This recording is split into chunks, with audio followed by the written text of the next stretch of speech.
আমায় একটা কথা বলো, তুমি আমাকেই কেন বিয়ে করতে চাও? কারণ তুমি তো রাস্তাঘাটে ট্রেনে বাসে পোঁত নাচাও।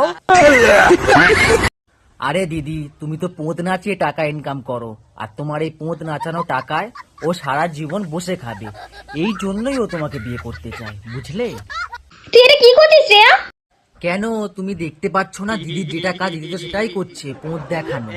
এই সবাই বলে আমার নাকি এটা নকল, আসলে এটা নকল না, দেখো এটা আসল, দেখো পুরো আসল।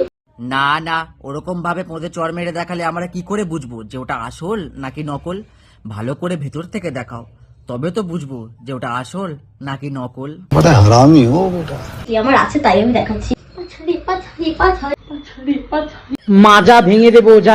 থাক থাক, তোমার এই কালো পোঁত আর দুলি আমাদেরকে দেখাতে হবে না, আমরা জানি যে তোমারই একখানা আছে কালো পাশা।